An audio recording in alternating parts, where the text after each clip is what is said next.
Assalamualaikum warahmatullahi wabarakatuh. Perkenalkan, saya Dina. Kita akan sama-sama belajar mengenai praktikum basis data di semester ini. Selama satu semester kita akan ketemu ya. Oke, kita mulai saja materi pengenalan database dulu ya, awalnya. Oke, nah di pengenalan database kita belajar tentang konsep dasarnya dulu. Oke, nah di sini siapa yang nggak pernah pakai WA? Siapa yang nggak pernah pakai WA? Kayaknya nggak ada ya. Mayoritas Anda pakai WA semua rasa-rasanya. Nah, di WA itu ini sudah sangat populer sekali nih. Saya ambil contoh yang paling populer deh. Nah, di WA itu ada fasilitasnya apa saja? Ada fasilitas yang call ya.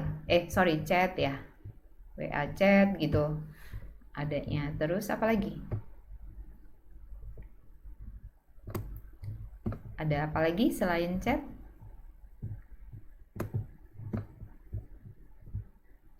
Ada WA group, ada WA call, terus ada WA apa lagi? Video call ya. Ini fasiliti-fasiliti yang dimiliki sama mereka kan. Kemudian ada apa lagi? Oh, ada broadcast gitu ya. Terus ada status gitu. Nah, ini fasiliti yang Anda pakai gitu. Terus ketika Anda sudah pakai gitu, udah sering kan ya pasti melakukan post gitu ya, baca, terima, ngirim dan macam-macam. Terus satu saat mau nyari lagi, misalnya kuliah kita deh, di kuliah kita saya ngomong mungkin di pertemuan ini mengenai pengenalan, terus saya tulis juga misalnya di WA group juga gitu. Terus minggu depan Anda mau cari lagi posting yang saya buat gitu, saya kasih tugas, terus Anda lupa, tadi tugasnya apa ya gitu kan, mesti nyari post saya dulu kan ya. Nah, ketika nyari postingan saya, Anda buka lagi berarti kan grupnya gitu, karena saya post di grup, dibuka grupnya, terus scrolling nyari. Kalau udah ketimpa-timpa sama temennya, lama juga kan nyarinya ya. Terus udah gitu kalau udah beda hari kan mesti nyari di tanggal kemarin, tanggal 3 September, di mana ya gitu kan. Terus siapa ya waktu dia posting yang ngomongin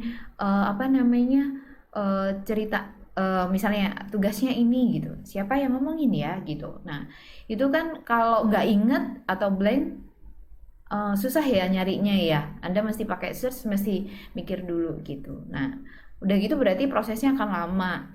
Belum lagi kalau tambah lupa ya, tambah lupa. Nah, untuk mempermudah proses sebenarnya, maka si WA ini sebenarnya sudah membuatkan Anda sebuah database gitu. Jadi makanya postingan-postingan Anda tuh disimpan. Postingan-postingan kita yang menggunakan WA itu disimpan. Gak hanya di WA, di Twitter juga kayak gitu. Di YouTube pun seperti itu. Kan ada historinya toh yang kita bisa ambil. Jadi banyak, itu contoh yang paling dekat dengan Anda gitu. Apalagi di UBL Apps pasti ada database-nya yang nyatet apakah hari ini Anda absen apa enggak, hadir atau enggak gitu kan. Nanti kelihatan kan Anda aksesnya dari mana, saya sebagai pengampunya apakah saya ngabsen juga apa enggak gitu. Nah, itu pasti ada deh gitu catatannya. Nah, catatannya itu disimpan ke dalam database. Nah, apa sih perbedaannya data dan database? Kalau data mungkin sudah dibahas sekilas sama Pak Erlangga atau ada di mata kuliah pengantar TI ya. Data itu adalah fakta atau observasi mentah gitu. Jadi hasil pengamatan, hasil yang didengar, dilihat, dicatat, disimpan, itu yang masih mentah, benar-benar awal, itu namanya data. Jadi misalnya Anda screenshot nih, tampilan yang sekarang nih di screenshot, itu namanya data, masih data, belum diolah gitu. Dia masih benar-benar mentahan gitu. Bisa fenomena fisik, bisa transaksi bisnis, bisa macam-macam kalau sekarang ya, termasuk video, capture gambar atau apapun gitu. Sedangkan kalau database, kalau database itu datanya dikumpulin. Kalau data aja tuh berserakan gitu aja. Tapi kalau dia dikumpulin, kemudian disimpan secara sistematis gitu ya, terus apa namanya, disimpannya ke dalam komputer, dia diolah dan atau dimanipulasi menggunakan perangkat lunak atau software atau aplikasi, sebutannya bisa perangkat lunak, bisa software, bisa aplikasi, itu sebutan-sebutan saja istilah namanya gitu. Nah, dan setelah hasil pengolahannya tadi, hasil manipulasinya, maka akan menjadi informasi yang baru atau menjadi informasi tertentu gitu. Nah, itu yang disebut dengan database. Jadi kalau sudah diolah baru jadi database. Tapi kalau masih dikumpulin doang, belum diolah, ya masih data gitu ya. Nah, bagaimanakah perkembangannya si database ini? Dulu-dulu tuh database itu sebenarnya dari tahun 60-an, 50-an malah sudah ada sebetulnya. Tapi tidak di Indonesia ya, otomatis. Karena yang penemunya tidak di Indonesia, penemunya ada di Amerika. Jadi mereka duluan yang menggunakan, hampir berbarengan dengan penggunaan komputer ya, penemuan komputer gitu. Nah, ini awal-awal banget. Jadi sebelum tahun 80-an, sekitar 80 ke belakang deh gitu. Nah, itu kebanyakan pakai database-nya database klasik. Database klasik, kalau nama aplikasinya sih namanya DBase, Clipper, VisualFox Pro gitu. Kalau Anda mungkin nggak kenal kali ya, karena Anda belum lahir waktu aplikasi ini ada gitu. Nah, si database ini sifatnya belum ada relasi atau relasinya masih harus di-create sendiri gitu. Jadi udah bukan sistem yang embed ya, tapi dia di-create sendiri gitu, dan sifatnya masih flat database, artinya cuma ada kolom baris doang gitu. Sederhana lah, masih sederhana sekali. Dulu penggunaannya ada yang untuk personal atau standalone, ada juga yang mulai mengarah ke apa namanya, ke arah client server, seperti yang punyanya Clipper itu bisa ke client server. Fox Pro itu sudah mulai lari ke client server. Kalau di base itu kayaknya masih yang personal gitu ya. Kemudian setelah tahun 80-an itu menjadi database modern. Nah, database-nya itu sudah ada relationalnya, makanya sebutannya RDBMS, Relational Database Management System gitu, karena sudah ada relasinya, sudah ada manajemen sistemnya yang lebih baik daripada yang versi klasik.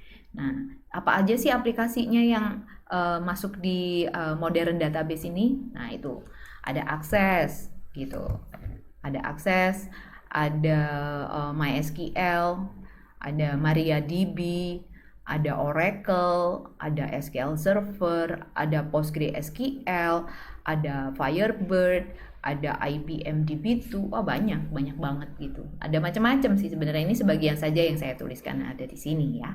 Kemudian sampai saat ini sekitar di mulai abad 21 ini ya, gitu, mulailah berkembang yang namanya NoSQL atau NoSQL. NoSQL ini kebalikannya dari si modern database. Kalau modern database dia kekuatannya ada di relasionalnya, tapi kalau di NoSQL malahan nggak relasionalnya nggak perlu didefinisi gitu, dan tidak terikat di dalam kolom baris. Mereka pakai node-node gitu. Itu kalau yang di NoSQL. Kalau yang di modern database itu masih ada kolom, baris, nanti ada beberapa istilah yang mesti Anda kenal gitu. Contohnya NoSQL apa? Contohnya itu ada MongoDB. Ini biasa dipakai untuk Facebook, terus udah gitu Twitter, itu pakai MongoDB database-nya gitu ya. Kemudian MarkLogic, Couchbase, ada CloudDB, DynamoDB, dan masih banyak. Kemudian NoSQL ini ada macam-macam, ada yang berdasarkan dokumen, ada yang berdasarkan node gitu. Nah, kalau yang node ini masuk di graph database, itu salah satunya yang populer adalah Neo4j.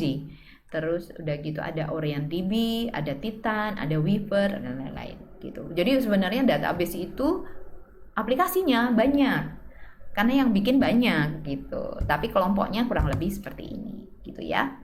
Nah, kalau database klasik secara fisik itu, kalau di dalam komputer tuh secara fisiknya itu dia berbentuk file. Nah, ada file, misalnya file A itu di dalamnya ada kolom sama baris. Terus ada lagi file B. Nah, file A itu disebut juga table kalau di dalam database klasik. Di file B itu berarti tabel juga, tabel yang kedua gitu, ada kolom ada baris di dalamnya. Terus ada file C itu atau tabel yang C gitu ya, ada kolom dan baris. Nah, file-file ini tergabung ke dalam satu buah folder yang disebut database. Jadi database-nya berbentuk satu buah folder, isinya file-file banyak gitu. Nih, keterangannya ya, filenya banyak. Jadi file itu sama dengan tabel atau setara dengan tabel. Foldernya itu sebuah database-nya. Jadi kalau database tentang kepegawaian, maka judul dikasih nama foldernya kepegawaian gitu misalnya, isinya adalah file-file yang berkaitan sama atau tabel-tabel yang berkaitan sama kepegawaian. Satu tabel disimpan dalam satu file gitu. Ada lagi misalnya tabel siswa, database siswa. Kalau database siswa isinya itu, atau database tentang pengajaran, atau database tentang proses bisnis ya, tentang penjualan atau apa gitu. Nah, itu disimpan ke dalam satu folder sendiri gitu. Nah, sedangkan kalau database modern ini agak beda. Kalau database modern itu tabel di dalamnya pasti ada kolom baris juga kan, tabel lagi. Nah, tabelnya ini disimpan dalam satu file. Jadi cuma database itu cuman ada satu file doang, atau satu file database-nya, satu file index gitu ya. Kalau ini dia jadi bentuknya file database-nya, bukan folder. Jadi dalam folder itu banyak file, berarti banyak database gitu. Kebalikan sama yang tadi ya. Kebalikan yang tadi sama yang di ini ya, yang di database klasik ya, gitu. Ini kurang lebih analoginya seperti ini. Kalau yang NoSQL beda lagi, dia satu node, kalau nggak salah kalau saya baca itu satu node atau satu record itu satu file lagi sendiri. Satu record satu file sendiri. Relasi disimpan lagi ke dalam satu file lagi sendiri, gitu. Nah, ini kurang lebih tampilannya, ini saya capture tampilannya dari Access. Nah, database itu bentuknya kurang lebih seperti ini. Ada kolom, ada barisnya. Nah, satu baris itu biasanya disebut satu row. Atau ada yang nyebutnya satu baris, ada yang nyebutnya satu record, ada yang nyebutnya satu tuple. Sama semua itu. Artinya tuh satu baris data yang terdiri dari beberapa sel, tapi berbentuk satu baris gitu. Jadi data ini misalnya S005 itu data punyanya Low Arthur atau Arthur Low, nama depannya Arthur ya, nama belakangnya Low. Itu satu baris. Bahwa Low Arthur ini punya NPM S005, dia gendernya pria, tanggal masuknya itu sekitar di 1 April 2002 gitu, IP-nya dia 3,05, dia ketua kelas karena tidak ada nama ketua kelasnya siapa, kemudian dia sekolahnya ada di kelas DIT gitu ya. Ini yang sebutan baris. Sedangkan yang berdiri, kalau baris kan horizontal, kalau yang berdiri gini, nah itu adalah kolom, atau bisa juga disebut field. Kalau bahasa Inggris tulisannya gitu tuh, kolom. Kalau bahasa Indonesia kolom gitu biasa ya. Atau ada juga yang nyebutnya field gitu. Oke. Nah, nih terus ada field itu ada macam-macam. Ada yang field biasa, ada yang disebut dengan primary key. Ada lagi yang disebut foreign key. Nah, kalau primary key itu adalah kolom yang akan dijadikan kunci. Dijadikan kayak kunci gerbang ya, boleh dibilang kayak gerbang, kayak kunci utama. Nah, syaratnya adalah dia isinya harus unik, nggak boleh ada yang kembar, nggak boleh ada yang double. Tuh lihat di kolom start ID, isinya ada yang sama nggak? S001, 002, 003, nggak ada kan yang S005 lagi? Nggak ada.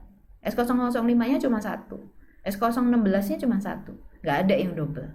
Nah, itu dia memenuhi syarat sebagai salah satunya yaitu unik, gitu ya, sifatnya unik. Jadi tidak ada isi datanya yang kembar, nggak ada yang kembar.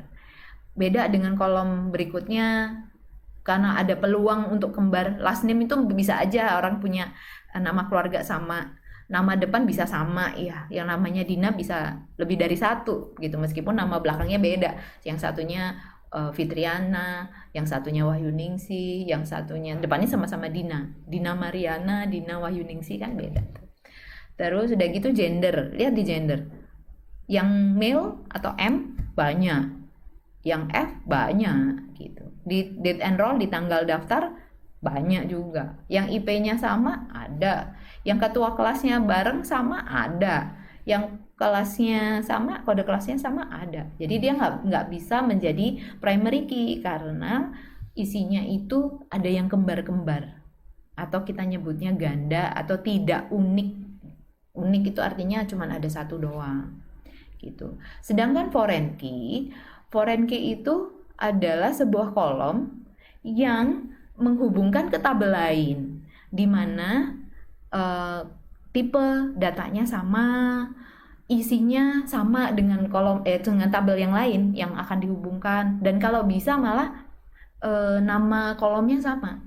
Kalau bisa, nggak sama juga nggak apa-apa sih, tapi kalau bisa sama, semuanya sama, itu dia memenuhi syarat sebagai foreign key gitu. Nanti akan saya perlihatkan di waktu kita latihan, nanti kelihatan banget karena ada beberapa tabel yang harus kita buat ya gitu.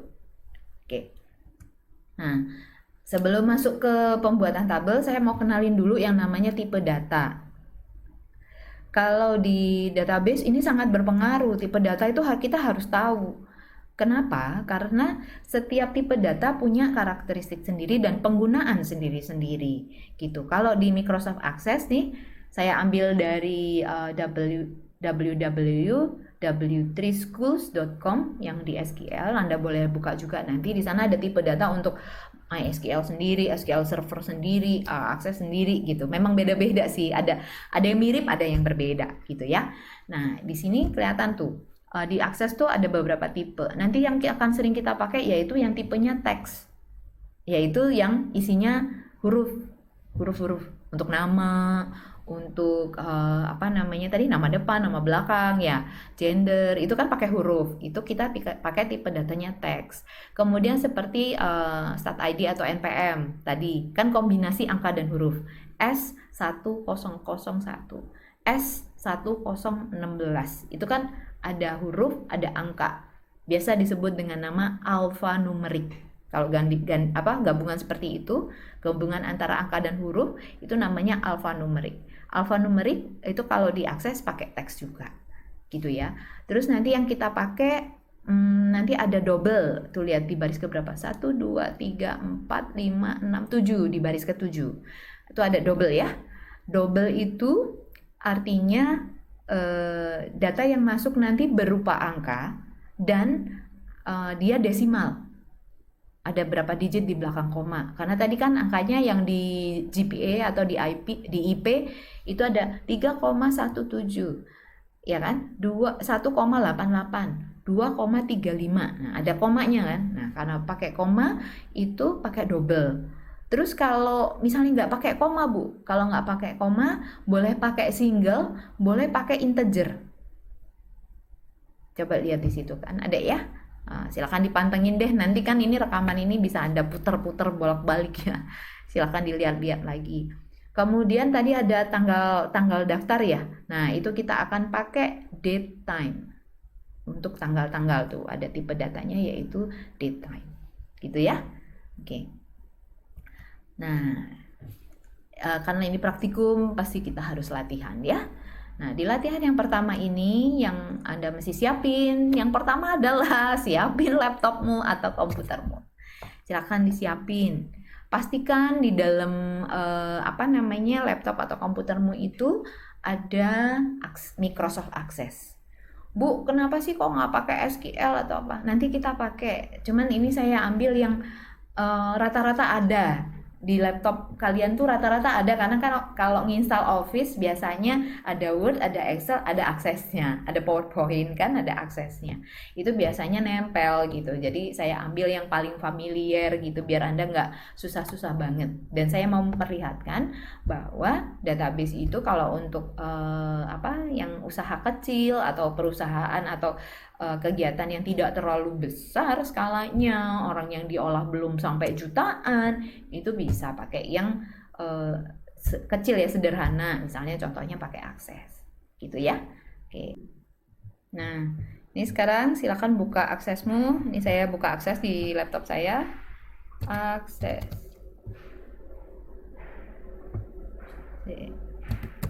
Nah, gini ya. Saya pakai akses 2016. Karena adanya ini di laptop saya. Anda pakai akses berapa aja boleh kok. Nggak apa-apa. Akses 2007 boleh, akses 2010 boleh, akses 365 boleh, nggak apa-apa. Kurang lebih sama sih sebenarnya. Nah, di tampilan yang ini, ketika tampilan yang di sini, silakan Anda klik blank desktop. Nah, gini ya, di blank desktop. Nah, ketika diklik blank desktop, kita mau bikin satu database baru ya. Di blank desktop database ini, di sini ada nama kan? Nah, di nama ini Anda bisa ketikkan, misalnya kita mau latihan 1, saya mau kasih namanya adalah perkuliahan. Gitu. Namanya perkuliahan misalnya. Atau boleh dibilang akademik. Misalnya gitu ya. Database akademik. Tak tambahin deh depannya DB akademik ini ya. Nah, ini tempatnya dikasih tahu, oh nyimpennya di user di C /2/user/user/user/ document. Saya nggak mau simpen situ karena itu nanti kecampur-campur yang lain. Saya mau nyimpen di folder saya sendiri misalnya. Kalau mau nyimpen di folder saya sendiri, klik ini nih. Yang sebelah kanan nih ada folder ya. Browse for a location to put your database gitu kalau diklik. Nah, silakan diklik di situ. Kemudian saya mau taruh di sini. Punya saya adanya C, kemudian saya taruh di folder saya di pitching. Anda bikin folder sendiri ya, jangan ngikutin saya. Ini kebetulan saya memang mengelompok-kelompokkan karena ada beberapa pekerjaan yang lain. Ke MBD 1 saya bikin yang 2010. Nah, misalnya di sini saya bikin DB akademik namanya ya. Itu tipenya Microsoft Access 2007 sampai 2016 database. Jadi kalau saya pakai Access 2007 bisa dibuka, kalau pakai Access 2016 bisa dibuka juga. Kemudian klik OK. Oke ya, ini udah pindah nih tempat nyimpennya. Kemudian klik Create. Nah, ini adalah tampilan awalnya si Access seperti ini. Mungkin ada yang udah pernah pakai ya. Kalau dulu-dulu kan kalau buat mungkin langsung di sini kasih nama gitu ya, diklik terus kasih nama gitu ya. Nah, kalau saat ini kita akan belajar menggunakan SQL yang ada di Access ini gitu. Bu, ngapain sih susah-susah? Udah aja yang gampang-gampang. Karena nanti SQL-nya, sintaknya itu akan kalian tempelin di programming. Kan kalian belajar juga tuh mata kuliah algoritma pemrograman 1. Ya kan? Itu kan belajar Java kalau nggak salah, pakai pemrograman. Nah, itu baru interface yang di Java itu. Kalau nanti mau bikin aplikasi yang ada database-nya, berarti nanti ada koneksinya. Satu, buat koneksi. Yang kedua, sintak aksesnya itu juga, atau sintak SQL-nya, SQL-nya ditempelin juga ke programming. Makanya kita belajar mata kuliah terpisah untuk database karena Anda harus matang di pemahaman pembuatan sintak SQL-nya. Gitu ya. Oke. Ya, yang pertama adalah klik menu create. Nih.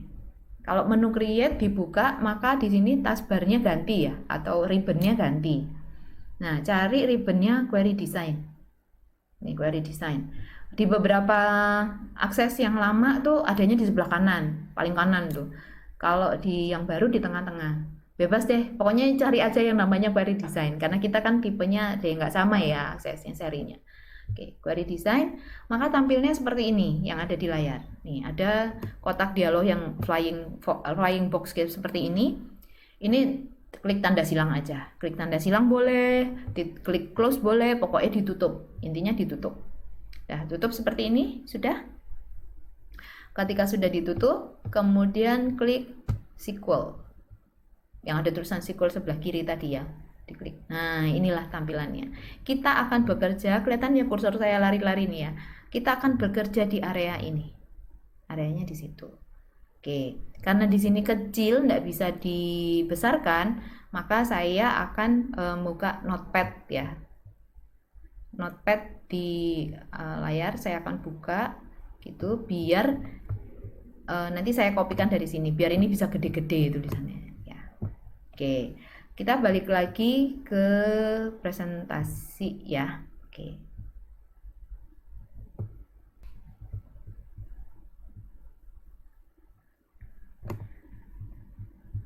Oke, sekarang kita coba mulai latihannya ya. Bagaimanakah membuat tabel ini, gitu. Nah, untuk membuat tabel ini ke dalam tabel mahasiswa ke dalam Microsoft Access itu kita bisa pakai yang pertama jelas buka aksesnya ya. Nah, saya tulis di notepad. Ini tak munculin notepadnya agar kelihatan jelas gitu. Jadi huruf di notepadnya ini saya gedein. Bentar, tak cari fontnya yang biar Anda kelihatan ya. Mungkin sekitar 24 cukup kali ya. Oke. Nah, sintak dasar untuk membuat sebuah tabel adalah create salah nulis. Create table, terus nama tabelnya, terus buka kurung tutup kurung titik koma. Di dalamnya ini adalah kolom-kolomnya, kolom-kolomnya. Nah, kolomnya yang pertama adalah nama kolom, kemudian disebutin tipe kolomnya atau tipe datanya.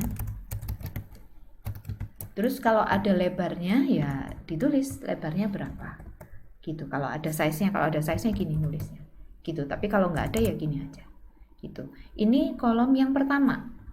Untuk kolom yang pertama saya enter saja agar lebih sistematis ya. Nah gini, saya turunin ke bawah. Ini yang titik kurungnya saya ke bawahin juga. Oke, gitu. Nah, yang di sini ini kolom yang kedua, tapi sebelumnya jangan lupa kasih koma di sini. Karena kita ada kolom yang kedua. Nama kolom kedua, terus tipe datanya, koma. Ini harusnya saya nggak boleh nulis gini nih. Tipe datanya harusnya nulisnya gini nih, tipe data gitu ya, biar kalian nggak puyeng. Oke, saya tulis gini deh, nama kolomnya tipe data, terus misalnya kolomnya ada 3 ya, berarti ini nama kolom yang terakhir yang ke N dan tipe data. Nggak usah dikasih koma lagi kalau yang terakhir. Tapi kalau yang pertama dan tengah-tengah wajib dikasih koma. Ya, akhir dari sintak selalu ditutup dengan titik koma seperti ini. Gitu, itu selalu. Contoh ya, kita buat untuk tabel, saya selalu gitu. Selalu buka kurung tutup kurung titik koma selalu saya buat duluan biar nggak lupa. Karena kalau dia nggak nggak sepasang gitu, biasanya nanti ada error, ada komentar bahwa itu nggak benar. Nah, kita create table ya, create table, terus namanya yang pertama tadi apa? Mahasiswa. Nah, saya turunin gini, kolomnya ada 8 tadi ya, NPM, terus nama keluarga, terus nama depan, terus jengkel. Nah, sorry saya kebawahkan, ini tak besarin dulu deh. Nah gitu ya, habis jengkel tadi, jengkel terus tanggal daftar, terus habis tanggal daftar IP, habis IP tadi ketua kelas, setelah ketua kelas terus kode kelas, gini kan ya, kurang lebih kolomnya seperti ini. Bener nggak? Yuk kita lihat, saya lari ke tampilan ini. Nah bener kan, NPM keluarga nama depan, jengkel, tanggal daftar, IP. Nah, sama ya. Dengan yang ini. Nah, sama kan? Nah, minta kecilin. Ting. Nah, biar kelihatan. Nih, saya geser scroll strip. Gitu ya, udah sama ya. Nih. Nah, NPM tadi seperti yang saya jelaskan di awal, karena kombinasi huruf dan angka, maka tipe datanya adalah teks. Tipe datanya teks. Jadi spasi terus ditulis teks. Panjangnya berapa? Kalau teks ini pakai panjang, mesti kita definisikan panjangnya berapa. Panjangnya adalah S001, 4 digit. 1, 2, 3, 4 digit. S002, 1, 2, 3, 4. Yang paling bawah, 1, 2, 3, 4. Nggak ada yang lebih dari 4. Maka di sini saya sudah teks, pakai buka kurung tutup kurung, di dalamnya diisi angka 4. Gitu. Terus tadi di bahasan awal juga udah kita kenali bahwa NPM itu, kolom NPM adalah primary key. Nah, kalau primary key itu enggak boleh kosong. Kolomnya itu enggak boleh ada space, enggak boleh ada spasi seperti di kolom ketua kelas nih loh. Kan ada yang kosong ya, ada yang null. Itu enggak boleh kalau dia jadi primary key. Maka di sebelahnya teks ditulis not null. Ini artinya enggak boleh kosong. Not null. Terus dia berperan sebagai primary key. Jadi NPM, kolom NPM akan berperan sebagai primary key gitu. Udah selesai definisi untuk kolom pertama, koma. Dikasih koma karena NPM adalah kolom yang pertama. Terus keluarga. Nama keluarga ini adalah kolom kedua. Kita cari dulu, klik ya. Kita cari dulu yang paling panjang tulisannya adalah apa nih? 1, 2, 3, 4, 5, 6, 7, 8. Mikulski ini 8. Williams ini berapa? 1, 2, 3, 4, 5, 6, 7, 8. Sama-sama 8 ya. Bartel 7. Gak ada lagi yang lebih panjang. Nicosia 7. Paling panjang Williams dan Mikulski. Berarti 8 ya. Sekitar 8. Maka diisi teks 8. Gitu, karena tipe datanya teks, panjangnya 8. Bu, kalau misalnya saya ngasih 5, apa yang terjadi? Kalau Anda nulis teksnya 5, nanti kan disediain space-nya 5. Ketika nanti memasukkan data Mikulski, yang kecatat cuma Mikul aja, ski-nya nggak ada. Williams, yang kecatat cuma Willy, Amsnya nggak ada. Gitu. Nicosia yang kecatat cuma Nikos, ianya nggak ada. Gitu, karena kurang. Kalau lebih gimana Bu? Kalau lebih nggak apa-apa, kecatat semua, misalnya 10, berarti kan ada space kosong ya, 2. Nah, hanya saja nanti di media penyimpanannya di harddisknya akan makan 10 bit untuk satu record, satu baris. Untuk kolom satu sel ya, untuk kolom nama keluarga aja. Jadi nanti yang kosong-kosong itu akan memakan space yang ada di harddisk sehingga nanti jadi mubazir. Gitu. Jadi kalau di sini diakses kita mesti pilihnya yang ngepas-ngepas. Tapi kalau nanti Anda pakai database-nya MySQL, itu ada tipe data yang namanya varchar. Nah, itu bisa lebar-lebar nggak apa-apa, karena yang kosong, yang space nanti nggak akan kecatat atau nggak akan kerekam ke hard disk. Gitu. Tapi karena kita pakai akses, jadi diambil yang ngepas, gitu ya. Karena dia kolom kedua, maka dikasih koma. Sekarang nama depan. Nama depan yang paling panjang siapa? Stefani ya? Coba, Stefani itu 1, 2, 3, 4, 5, 6, 7, 8, 9. Spasi dihitung. 10, 11, 12. Stefani itu 12. Jennifer itu 1, 2, 3, 4, 5, 6, 7, 8, 9, 10, 11. Kayaknya Stefani yang paling panjang ya. Gak ada lagi toh. Anthony 1, 2, 3, 4, 5, 6, 7, 8, 9, 10. 10. Oke, 12 yang paling panjang, maka ditulis teks 12. Jenis kelamin cuman ada huruf F sama M, maka di sini cukup teks 1. Jangan lupa karena di tengah-tengah kasih koma.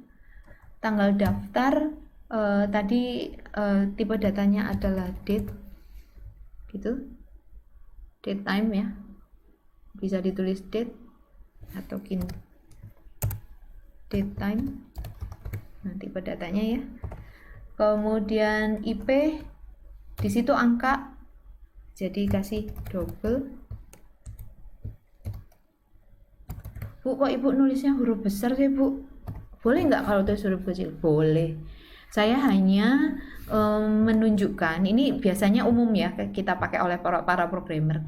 Ini namanya reserve word. Jadi kata-kata yang memang sudah dipesan sama SQL bahwa itu menjadi kata-kata perintahnya mereka, kata-kata komennya mereka. Yang kita nggak boleh pakai jadi nama kolom, nama tabel gitu, nggak boleh. Gitu. Jadi ini yang huruf-huruf besar ini adalah reserve word. Jadi saya sengaja yang saya tulis dengan huruf besar agar Anda jadi tahu. Sayangnya di notepad nggak ada beda huruf ya, beda warna. Kalau ada beda warna ya bisa beda warna gitu. Nah, sekarang saya lanjut lagi. Ketua kelas itu tipe datanya sama dengan NPM kan, karena isinya juga hampir sama. Jadi ngikutin aja. Teks 4. Masih ada belakangnya lagi yaitu kode kelas. Kode kelas. Kode kelas ini huruf yang paling panjang atau teks yang paling panjang adalah DICT sebanyak 4 digit. Jadi di sini teks 4. Nggak usah pakai koma karena kode kelas adalah kolom yang terakhir. Oke, sekarang tinggal copy. Ini saya copy. Kemudian saya masuk ke akses. Ini aksesnya saya hapus dulu ya, yang ada di sini saya paste atau ininya sih sebenarnya ngomongnya paste. Saya paste ke sini atau Ctrl V juga boleh. Nah, tampil ya di sini ya. Menjalankannya ini menggunakan run. Kita ada di menu design. Di sini ada run yang ada tanda pentungnya, tanda serunya merah, tanda pentung. Kita run. Ring. Oh, ada error. Oh, date. Ternyata tipe datanya bukan date garis miring time tapi date aja. Yuk kita jalanin run. Tring, jadi. Kok tahu jadi bu? Nih di sebelah kiri ada satu tabel baru namanya mahasiswa. Tadi nggak ada, sekarang ada. Gitu. Kalau kita buka tabel mahasiswa, tampilnya nih masih kosong. Oke, sampai sini ada pertanyaan? Kalau nggak ada pertanyaan, tugas Anda adalah silakan Anda membuat tabel, struktur tabelnya saja ya, struktur tabelnya untuk mata kuliah, dosen, dan penilaian. Minggu depan saya akan lanjutkan dengan bagaimana cara mengisi tabelnya dengan menggunakan sintak SQL. Terima kasih. Sampai ketemu minggu depan. Assalamualaikum warahmatullahi wabarakatuh.